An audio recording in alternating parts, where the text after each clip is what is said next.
Bueno, buenos días, buenas tardes, buenas noches, ¿cómo les va? Estamos acá en un nuevo Educar con Sentido con Santiago Ostura de Faro Digital y hoy tenemos el privilegio de tener un tiempito para conversar con Carolina Spataro. Caro es investigadora del CONICET, es docente de la Facultad de Ciencias Sociales de la Universidad de Buenos Aires.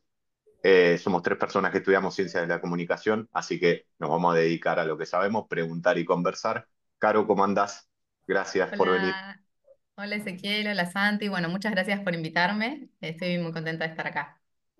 Genial, Caro, buenísimo. Vamos directo al lío, como dicen acá en España. Leyendo un poquito y preparando la entrevista, nos encontrábamos con un concepto que es el de los prejuicios, ¿no? Ujú, ¿Con qué prejuicios te encontrás vos en tu campo, en el científico, respecto a lo que estudiás, que son los consumos culturales? ujú. Em, es una pregunta interesante porque me trae muchos recuerdos, ¿no? Cuando yo empecé a estudiar comunicación social, como decía Ezequiel, bueno, los tres acá estudiamos la misma carrera, mis compañeros se jactaban de no tener televisión, ¿no? Como que una conversación de pasillo era si alguien sacaba, las pocas personas que sacábamos algún tema de un programa televisivo de la noche anterior o bueno, o de la semana, se jactaban de no tener televisión. Y yo era muy joven en ese momento y me preguntaba si es que yo estaba mal, ¿no? Si tener televisión estaba mal, o si estudiar comunicación y no tener televisión era el problema, ¿no? Era una pregunta intuitiva, porque era muy joven, tenía 19, 20 años, pero ya ahí empecé a notar que cuando me acerqué a la institución universitaria, a la Facultad de Ciencias Sociales, con sus características, que ahí había un tema, ¿no? Un prejuicio. ¿Qué significa que vos tenés televisión, que ves televisión, que conocés la programación de la tele de aire? En un momento en donde la tele era distinta, ¿no? A hoy en día y el streaming, etcétera. ¿Qué significa poder conversar sobre la telenovela de la semana o sobre el escándalo en el programa de Chimentos? Ahí ya empecé a notar prejuicios como si consumir ciertos objetos de la cultura de masas implicara a la vez un detrimento de tu calidad intelectual, de tu capacidad de comprender, de tener un análisis crítico, ¿no? La posición crítica, ¿no? Es un concepto que se usa mucho en nuestra carrera. ¿Qué significa estar por fuera de lo que sucede en la industria cultural? Bueno, ya ahí me encontré con los primeros prejuicios que, bueno, a medida que fui avanzando y con los temas que elegí de investigación, se hicieron más presentes. Y es una pregunta que yo hago en mis cursos siempre, ¿no? Siempre comienzo diciendo, bueno, en algún momento del cuatrimestre vamos a hablar de consumos vergonzantes.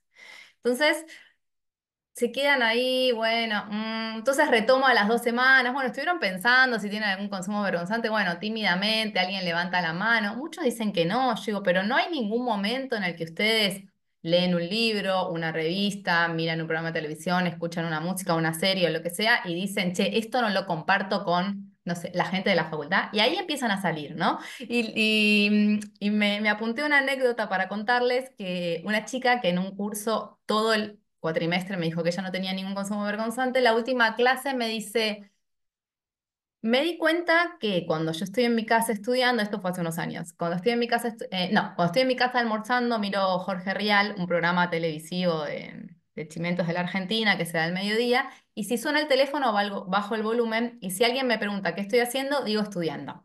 Y ahí me di cuenta que me daba vergüenza decir que yo soy estudiante de comunicación, que tengo que tener una posición crítica con los medios, y a la vez almuerzo mirando Real, ¿no? Entonces los prejuicios se hicieron presentes en todos estos años, muchos ya, en cada instancia en la que tuve interacción en la vida académica. Así que no sé si iba por ahí, pero con la pregunta del prejuicio a mí se me vienen escenas, sobre todo en donde eso aparece representado en ideas, en comentarios de colegas, de estudiantes, de compañeros, en seminarios de doctorado, bueno.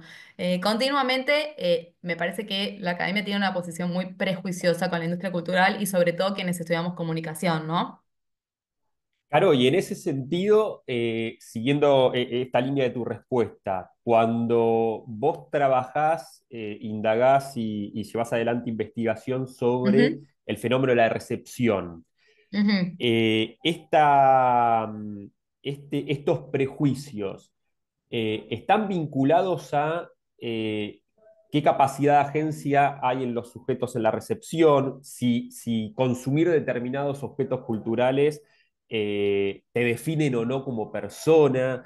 ¿Qué pasa o qué encontrás vos o qué desmitificás en tus investigaciones con respecto a estos prejuicios o estas ideas en torno a objetos culturales y consumos? Creo que hay algo que en nuestra carrera estudiamos mucho, que es la teoría de la manipulación, ¿no? Una corriente teórica que consideraba que el sujeto era una especie de tabula rasa a la que se le podían insertar ideas y manipular, ¿no? Tal como le dice su nombre. Esa teoría fue muy discutida, no hay tiempo ahora para hablar de eso, pero bueno, hay mucha bibliografía para ver cómo se discutió la teoría de la manipulación, pero yo creo igual que sigue vigente, ¿no? Que sigue vigente, que, mira, se me viene a la mente algo que no había pensado antes, cuando en el 2004, entonces Alberto Fernández, que era jefe de gabinete, me parece, del gobierno de Néstor Kirchner, dijo algo así como que el aumento de la violencia tenía que ver con la masificación de la cumbia villera, que era un género musical en ese entonces, surgido en la crisis en el contexto de crisis en la Argentina, que hablaba mucho de delincuencia, crítica a la policía, etcétera, ¿no? Como si eso fuese posible, que el delito aumenta porque hay canciones que hablan del delito. Traigo ese ejemplo que ya es muy viejo, pero porque hay presencia de teoría de la manipulación en muchos análisis socioculturales sobre las conductas de los sujetos. Y nada más alejado de la realidad. Otro ejemplo que se me viene ahora a la mente, en el 2011, cuando ganó la presidencia en la Argentina, Cristina Fernández de Kirchner tenía gran parte de los medios más importantes en contra. O sea, la recepción se encuentra, los objetos culturales se encuentran con sujetos que tienen experiencias de vida, trayectorias, imaginarios, y a partir de ahí leen lo que ven en los medios, ¿no? No hay una respuesta inmediata, aunque esa teoría siga vigente, ¿no? Yo creo que en la recepción lo que hay es un mundo que es impredecible, ¿no? ¿Qué sucede cuando una persona escucha una canción, mira un programa de televisión, una serie? Todos esos consumos generalmente los hacemos en el poco tiempo libre que tenemos en esta vida de vorágine y lo hacemos en función de un gusto que se va también configurando a lo largo del tiempo. Y yo creo que en la recepción lo que hay es mucha actividad subjetiva, ¿no? Mucha agencia. Piensa, no sé, recuerdo cuando murió Cerati y fui a hacer trabajo de campo a la despedida, muchas personas ahí decían, Cerati es la banda musical de mi vida, ¿no?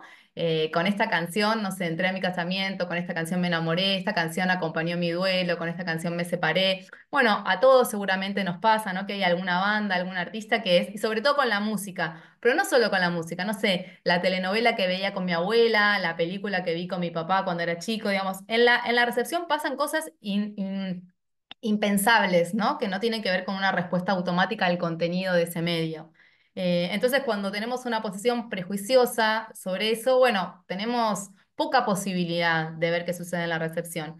Les traje una perlita que les sugiero que vean. Hay un video en YouTube que se llama El escalofrío epistemológico de Martín Barbero. Santi, seguro vos, no sé, tal vez ya me escuchaste decirlo porque lo uso mucho. Martín Barbero, que es un intelectual, era un intelectual de América Latina que pensaba mucho el lugar de la televisión, del cine, en la cultura contemporánea y su vínculo con la cultura popular, cuenta en ese video una anécdota, lo voy a spoilear, que es que él va con colegas intelectuales a ver una película, ahora no recuerdo si la ciudad es Cali, pero bueno, tal vez de la ciudad estoy siendo imprecisa, va a ver una película muy taquillera, ¿no? Con colegas intelectuales. Y cuando llega y ven la película, les parece un horror, como las tomas estaban mal hechas, la narración, el tema, y se empiezan a reír, y el público los empieza a callar, y muchas personas del público, sobre todo varones, estaban llorando, ¿no? Entonces él dice, yo ahí sentí un escalofrío epistemológico, había una distancia entre lo que yo imaginé que iba a ver, que era una película de porquería muy taquillera, con lo que sucedía en ese cine en donde había personas conmovidas. Cuando sale, hacen algunas entrevistas y le preguntan a un señor grande, bueno, ¿qué es lo que vio en la película? Y él narra llorando la historia de un perrito que aparece en la película que le hace acordar a su perrito de la infancia. Y Martín Barbero dice, ¿qué perrito? No había un perrito en la película para él. Él no lo había visto, ¿no? Todo esto para decir que lo que sucede en recepción es impredecible en la medida en que son experiencias singulares, ¿no? Ese objeto que a priori imaginamos que lo podemos describir, es una película con tales características, con tales tomas, con tal hilo narrativo. Bueno, en la recepción hay otra cosa. Hay un perrito que es el protagonista de la escena, aunque el que está sentado al lado tuyo no lo haya visto. Entonces, todo esto para decir, Si nos acercamos sin prejuicios a esos objetos, seguramente encontraremos más densidad en eso que nos pasa desapercibido. Total, claro. Hablabas de Barbero, que es uno de los autores que quienes estamos dedicados y dedicadas a estudiar un poco lo que en inglés se llama media literacy o ciudadanía Ujú, digital, educación mediática. ujú, Si hacemos un recorte, por un lado, más en línea Mariana Moyano, retomamos McLuhan y el medio es el mensaje, sí, hay que mirar ujú, las arquitecturas, ujú, pero hay que salir de la teoría de la bala mágica y ver las mediaciones, ¿no? Pasar de ujú, los medios a las mediaciones, como planteaba eh, Barbero. Ahora, empezamos a ver las mediaciones, pero también mirando un poco lo mediático y lo mediático digital, cómo funciona, y nos pasa en nuestra experiencia cotidiana, ¿no? El tema de prejuicios que hoy se llaman sesgos de confirmación, ¿no? Que trabajan con ujú. las plataformas, ¿no? ¿Cómo se hace para vivir, ya no solo como para estudiar, ¿no? ¿Cómo hacemos para vincularnos con el mundo y con las personas, viviendo con nuestros propios sesgos, con nuestros propios prejuicios, sobre todo a partir de estos objetos culturales, ¿no? Que vos estudiás. Está buenísima la pregunta, Ezequiel. La verdad es que yo soy una obsesiva de hablar y mirar, hablar con personas que piensan distintas que yo, mirar programas de televisión, no importa cuáles, pero noticieros que tienen una línea editorial contraria a la que yo pienso. Trato de meterme en cuentas de Instagram. No uso mucho Twitter, pero de Instagram, de figuras públicas que no votaría, por ejemplo, porque me horroriza el sesgo de confirmación. Creo que llegamos ciegos a muchos fenómenos sociales, políticos, por ejemplo, como los que suceden hoy en la Argentina, porque creemos que el mundo es tal como creemos nosotros y como creen a quienes seguimos, a nuestros periodistas preferidos, a nuestros amigos, a nuestros colegas, y si en la mesa familiar hay un comentario disonante, o nos matamos con esa persona, o bueno, hacemos que no existe. No, a mí me interesa comprender cómo piensa ese otro que no piensa como yo. El sesgo de confirmación me parece para la vida un problema y para el análisis social directamente lo obtura. No hay forma. Algo que yo siempre le digo a mis tesistas es, lo que a mí me parece no le importa a nadie, lo que a vos te parece no le importa a nadie. Si vos querés estudiar un fenómeno social, pongamos de la industria cultural, ¿por qué tal serie, por qué tal artista, por qué tal libro es exitoso? Tenés que preguntarle a las personas que lo leen o lo miran. Yo trabajé sobre 50 sombras de Grey con lectoras. Eh, si lo- por si no lo conocen, una saga que fue muy, muy conocida hace más o menos 10 años, que cuenta la historia, una relación sexoafectiva entre dos personas mediadas por prácticas de BDSM, ¿no? Y en ese momento había muchas críticas, sobre todo algunas posiciones feministas, diciendo, bueno, ahí se construye una mujer sumisa que reproduce lo que en la cama quiere hacer el tipo. Bueno, eso es un sesgo de confirmación. ¿No? Porque esas personas, en la mayoría no habían leído el libro, si lo habían leído les había parecido literatura barata o de mala calidad. Cuando yo entrevistaba a las mujeres que lo habían leído, lo que encontraban ahí era, por ejemplo, información sobre prácticas sexuales que desconocían y las googleaban, tema de conversación para llevar a su pareja, la posibilidad de compartir con otras en una conversación sobre el erotismo, sobre el orgasmo, sobre qué las calienta, qué les gusta, qué no, que hasta ese momento tal vez no se habían animado, no porque eran pacatas, sino porque las conversaciones sobre la sexualidad en las mujeres y sobre todo en las mujeres más grandes no es una cotidianidad, ¿no? Una señora más o menos de 75 en ese momento, 75 años, me contó que el libro se lo había prestado su nuera y que ella viajaba mucho en tren y leía en el tren, pero lo había forrado el libro, porque le da vergüenza que las personas que Impresionante. estaban sentadas al lado de ella vieran que estaba leyendo 50 sombras de Grey. Entonces yo lo que vi ahí era un gesto de autonomía, de agencia, de quiero ver de qué está leyendo mi nuera, por qué dicen que es tan bueno, quiero ver que hablan de sexualidad, quiero conocer cosas que hasta ahora no había conocido. Entonces, el sesgo de confirmación, esta es literatura barata que ubica a la mujer en el lugar de objeto, ¿no?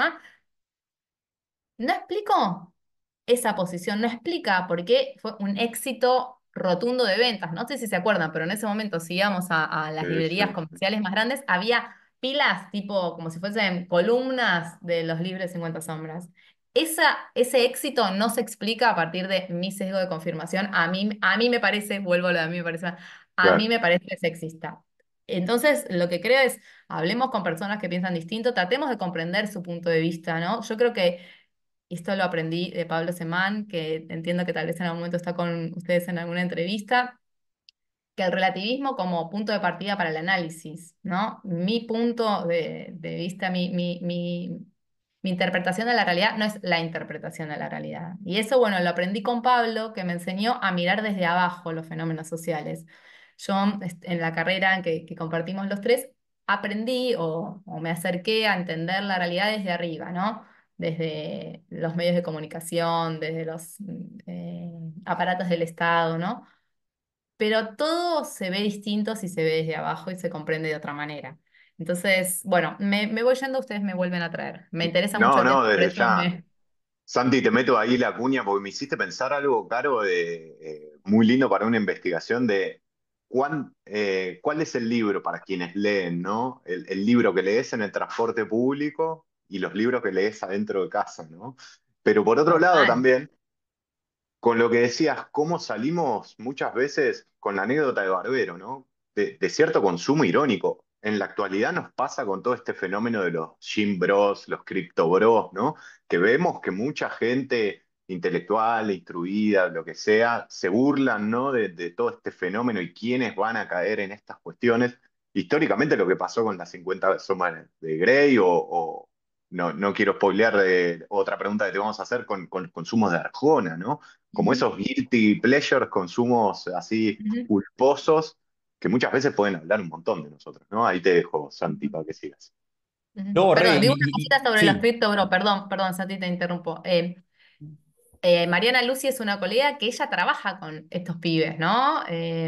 Con los pibes que, bueno, desconozco el tema, así que no soy precisa con los conceptos, que siguen las criptos, que minan criptos, que, bueno, que están en esa sociabilidad. Esa es la pregunta que hay que hacer.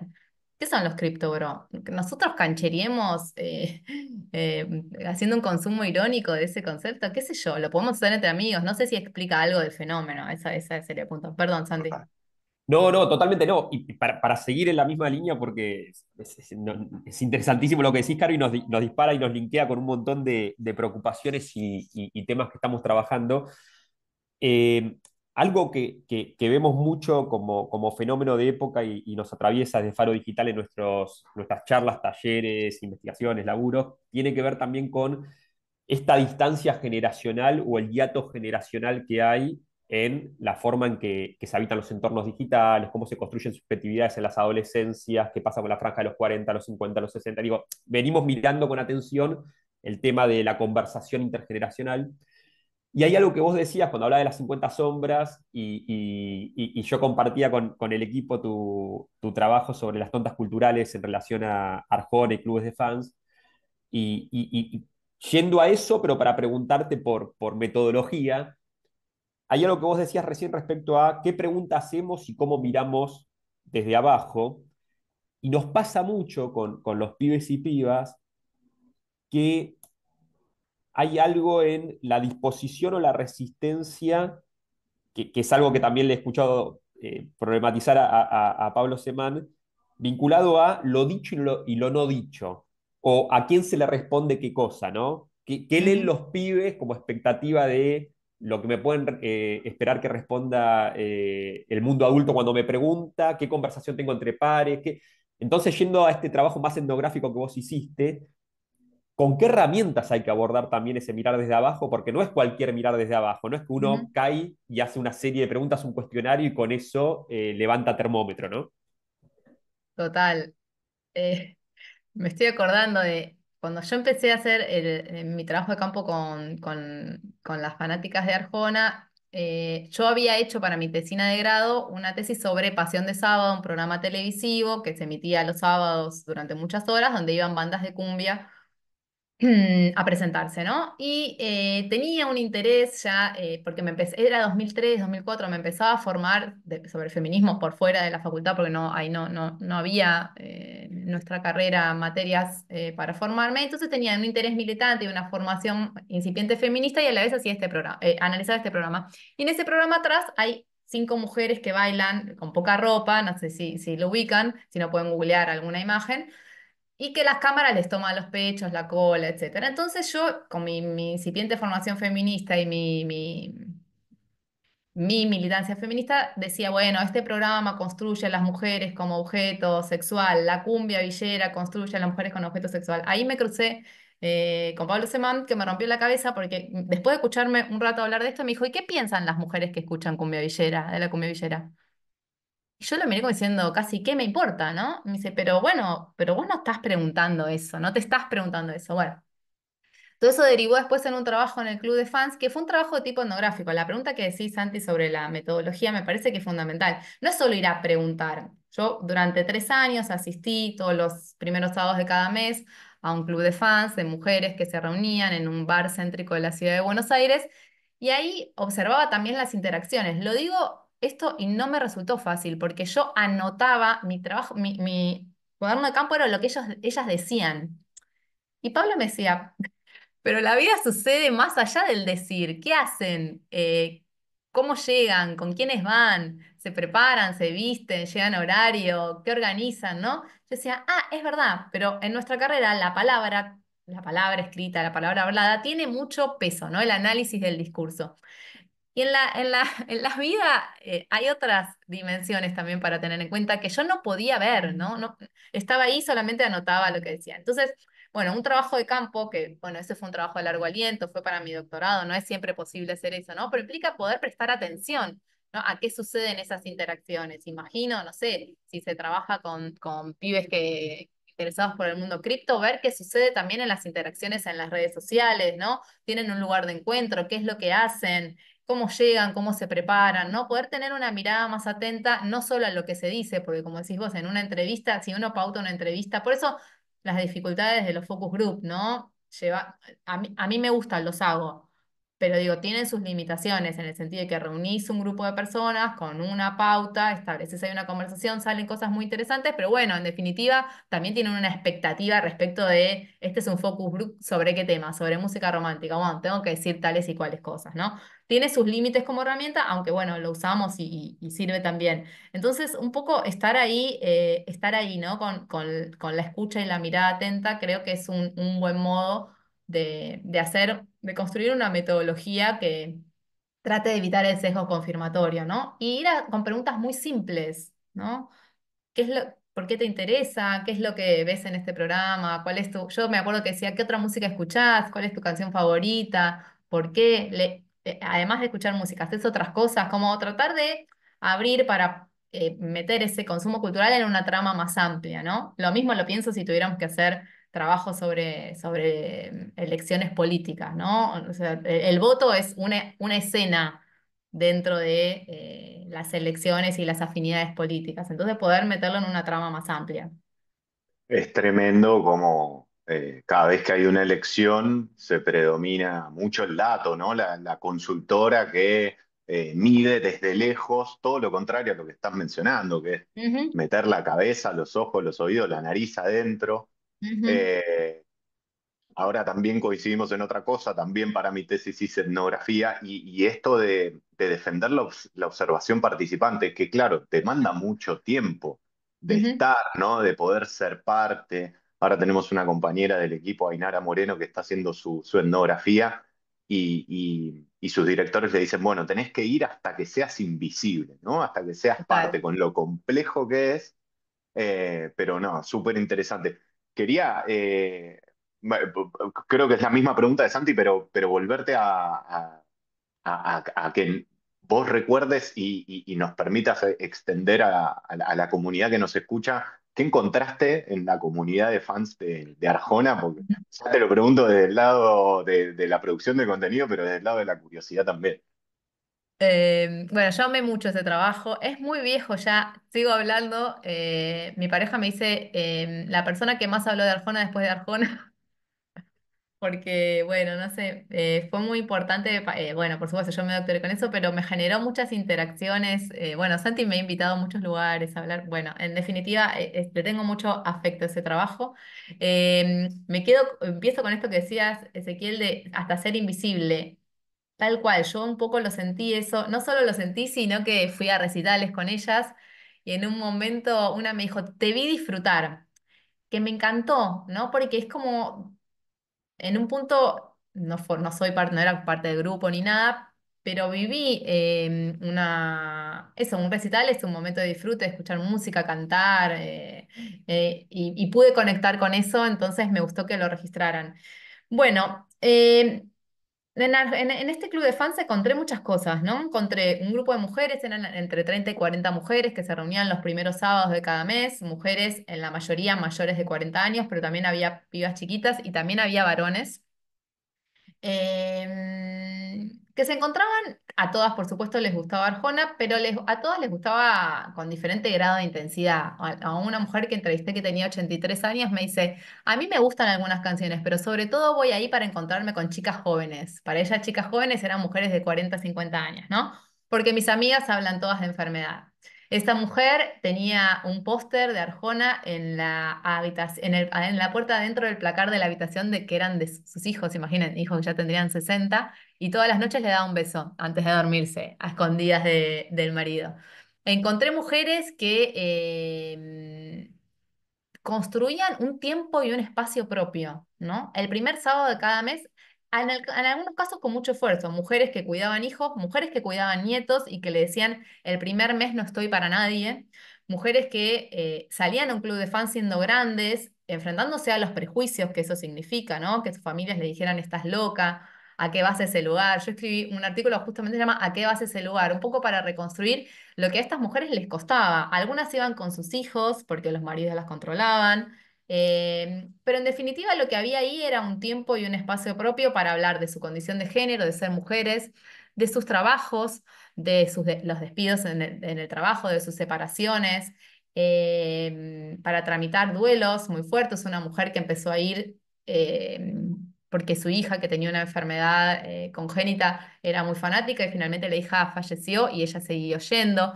Era un espacio de sociabilidad muy importante, pero para poder participar ellas tenían que dar muchas explicaciones, ¿no? Yo a veces en las entrevistas le decía, sí, en el caso de las que tenían maridos, si los maridos tenían algún hobby, muchos jugaban al fútbol, y yo les decía, ¿y cuando ellos se van a jugar al fútbol, qué pasa? O sea, ¿tienen que dar tantas explicaciones? No.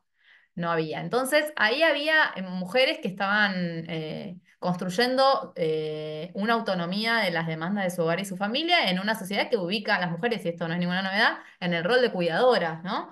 Entonces, ahí, eso, encontré mucha agencia. También encontré que algunas de ellas, la reunión tenía momentos, ¿no? Un momento de hablar de Arjona, etcétera, y había un momento solidario, ¿no? Los clubes de fans en general hacen actividades solidarias y tiene que ver, en mi interpretación era como compensar un poco este tiempo de gasto improductivo, ¿no? En términos de Bataille. Si nos juntamos acá a la nada, a hablar de un tipo, a hablar entre nosotras, a compartir un café, un mate y una torta, bueno, hagamos cosas que sirvan para otras. Entonces, si bien dentro del grupo de mujeres eran poquitas las que se encargaban de las tareas solidarias, ese argumento de la solidaridad lo usaban todas, ¿no? Si en su casa le decían, ¿para qué va? No, no, voy a juntar cosas para el Día del Niño, para el Día de la Madre.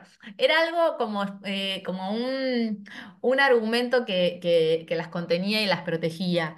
Em, Algunas de ellas viajaban para conocerlo, es un club, como era el primero de la Argentina, tienen un vínculo estrecho con el artista. Entonces, bueno, eso, encontré minas que hacían durante un tiempo lo que realmente querían, independientemente de lo que eso generara en sus entornos. Qué potencia, Espectacular. Santi, lo del gasto improductivo de Me Bataille que lo encanta. veníamos hablando. Sí. Fíjate todo lo que podemos encontrar, ¿no? En esta Ujú. sociedad del funcionalismo, de que todo tiene que servir.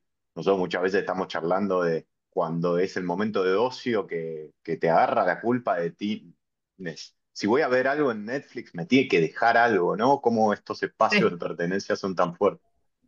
total. Totalmente, totalmente. No, y es espectacular, Caro, y cuando decías esto recién, se me ocurría pensar, corregime, porque aparte nos pasa muchas veces de que hay conceptos que lo tenemos un poco en la memoria, no son los autores con los que quizás trabajamos más el día a día, pero en esto que vos decís, me disparaba para pensar dos cuestiones. La primera era, y correginos, porque posiblemente esté mal, pero eh, Ginsburg, el queso y los gusanos, el tema de las Ujú. tácticas y las estrategias, ¿no? Me acuerdo de haberlo trabajado, No, ese creo es que con vos. desertó, ese es Desertó, desertó. Sí. desertó. Tal cual. Bueno, Ujú, para pensar en esto de, digo, con lo problemática que es la categoría de los subalternos o quienes no ujú, diseñamos esas estrategias y tenemos las tácticas de nuestro lado para movernos, que me hacía juego por ese lado lo que mencionabas recién, y pensar desde Certeau, desde Ginsburg, desde la perspectiva del culturalismo.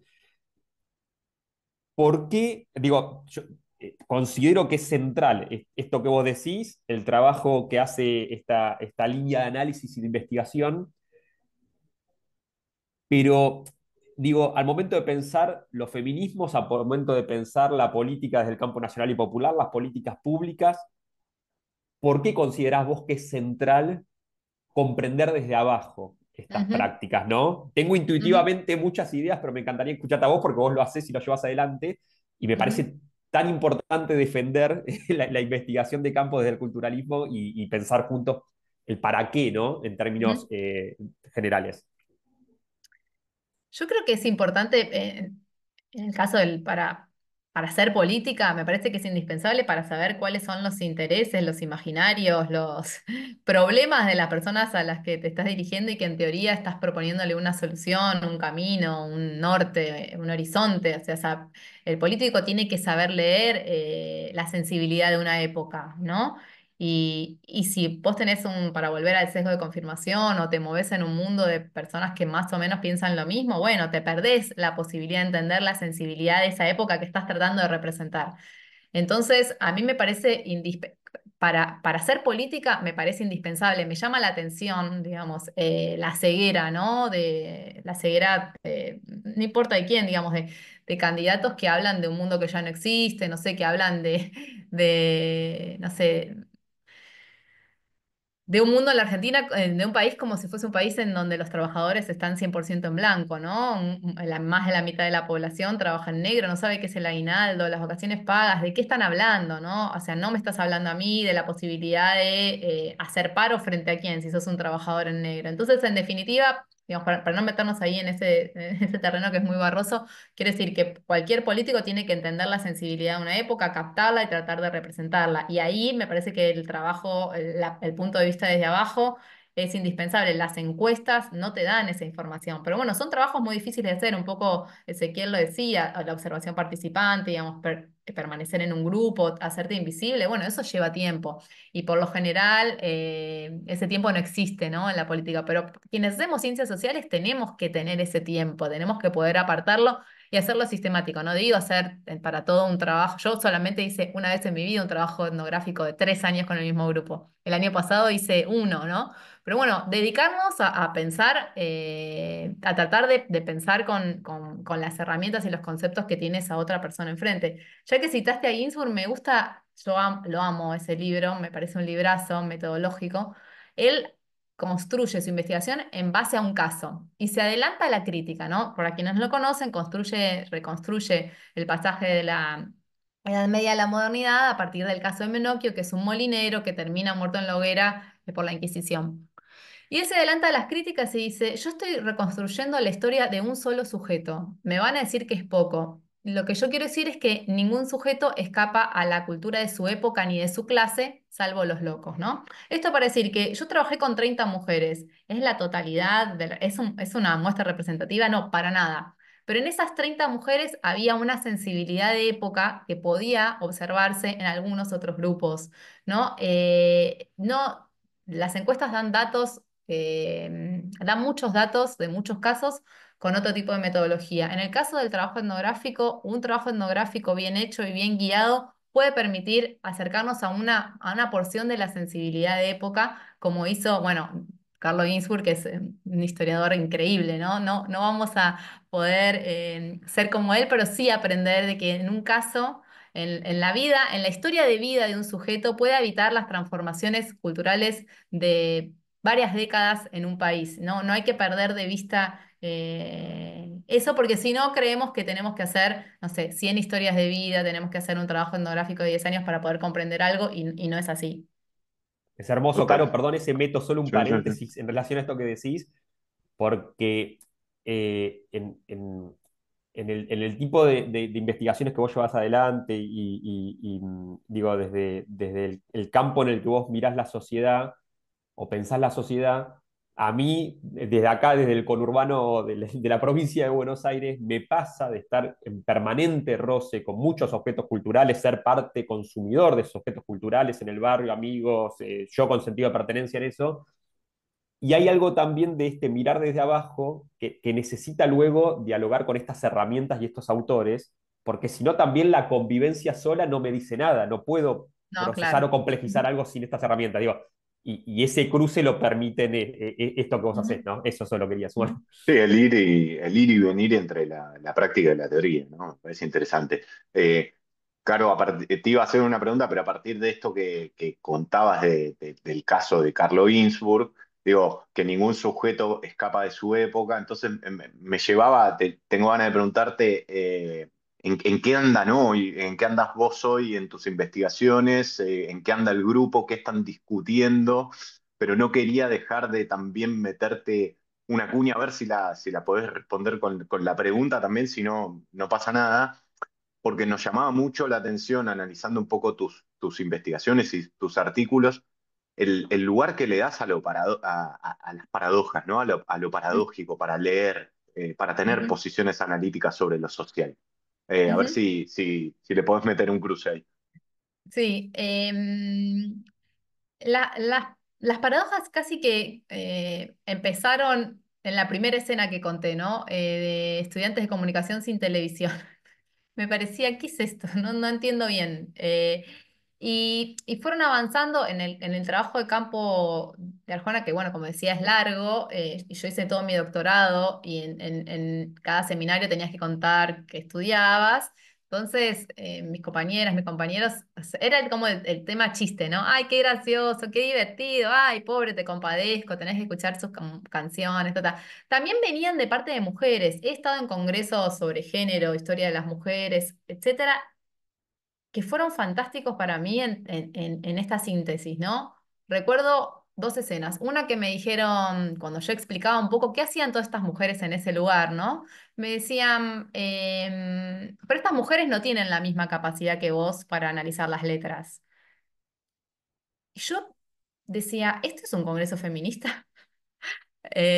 Nosotras las mujeres estamos subestimando a otras mujeres. ¿Qué está pasando? O sea, eso me parecía paradojal, porque yo lo que estaba contando es que había agencia, que estas mujeres cerraban la puerta de su casa, le decían a sus maridos, hijos, nietos, hijas que las ponían a cuidar a sus suegros, che, yo me voy, este es mi tiempo, mi espacio, mi lugar, voy a hablar y voy a hacer lo que me gusta durante un rato. Entonces yo decía, ¿cómo me responden eso? Y otra en otro congreso también, otra colega feminista me dice, bueno, a estas mujeres la revolución sexual de los 60 le pasó por el costado.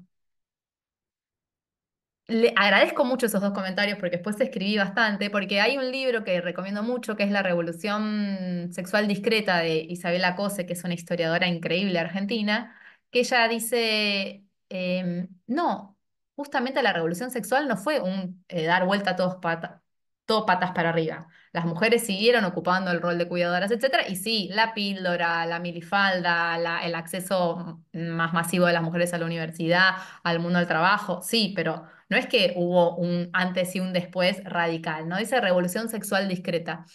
Entonces, estos dos comentarios me hacían sentir, esto es una escena paradojal para el análisis. ¿Cómo puede ser que desde posiciones feministas se juzgue a estas otras mujeres porque los modos de construcción de autonomía no son los esperados? Lo escribí en un artículo que se llamaba Bajo el feministómetro, por una vez que Wanda Nara salió a decir que ella era feminista, ¿no?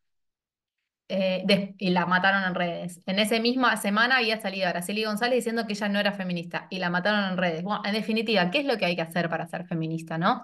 ¿Cuáles son las credenciales que se piden en ese camino? Y con la muerte de Maradona escribí una nota que se llama Mamá, vos no eras feminista porque mi hija, que era chica, me vio llorar por la muerte de Maradona y a la vez veía a sus amigas publicar historias diciendo se murió un machista, se murió.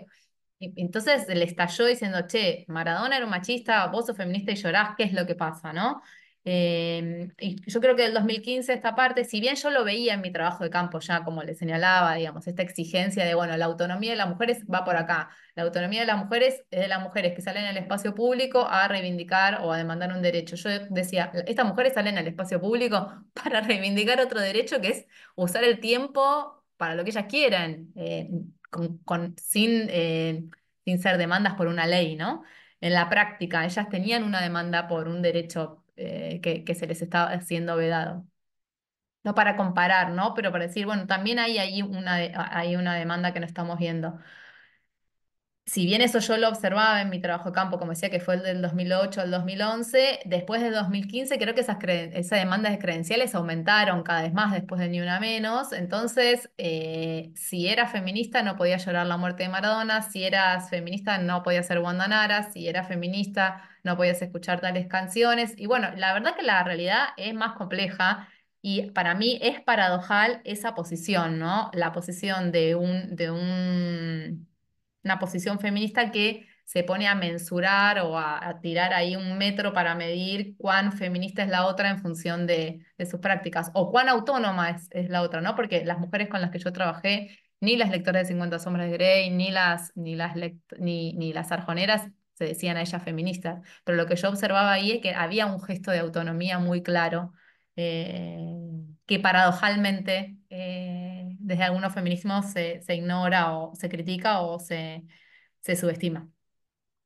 Y claro, ¿qué siguieron, qué están mirando, qué están observando ahora desde la cátedra, vos, o sea, Ujú. ¿para dónde podemos poner atención en términos de consumos culturales ahora en la época contemporánea? Bueno, yo ahora hice un pequeño giro junto con Melina Vázquez, que es una colega de la Facultad de Ciencias Sociales, ella es de Sociología, también investigadora del CONICET. Durante todo el año pasado hicimos un trabajo de campo con mujeres y feministas liberales libertarias, ¿sí?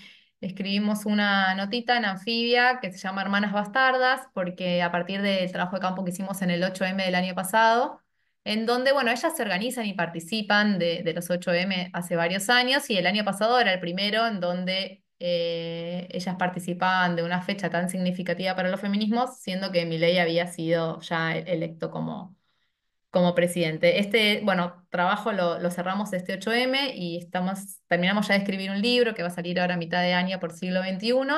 Y en un punto es la misma metodología, es mirar el fenómeno desde abajo.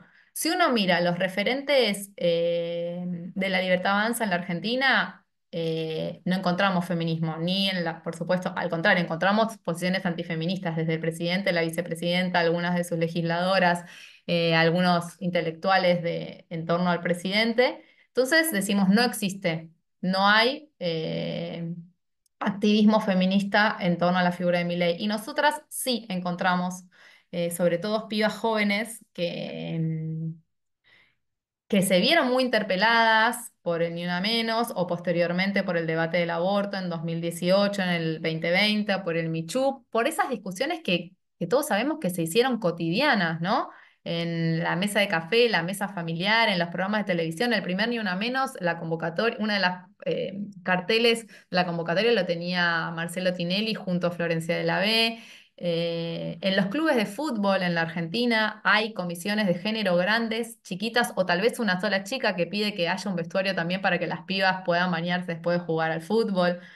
Digo, esta discusión sobre las demandas feministas se hizo cotidiana y se hizo cotidiana muy masivamente, post Ni Una Menos. Entonces, ¿cómo no iba a llegar a mujeres que no pertenezcan al espectro progresista? Eso es un poco lo que nos preguntábamos con Melina Vázquez, que ella venía haciendo trabajo de campo ya con jóvenes libertarios y yo venía trabajando sobre mujeres. Y bueno, nos encontramos en el camino y hicimos eso, una etnografía con diferentes grupos de mujeres que se nuclean en torno a la figura de Milei. Y ahí es muy importante el trabajo de tipo etnográfico, porque si no, estas mujeres no existen directamente. No es que las interpretamos mal, no las vemos. Espectacular, claro, espectacular. Bueno, y con ese siempre llegando al final de las charlas y un poco nos anticipaste dentro de las lecturas próximas a mediano plazo que vamos a tener, está el libro tuyo y el de Melina. una pregunta que se hace siempre es, ¿qué estás leyendo?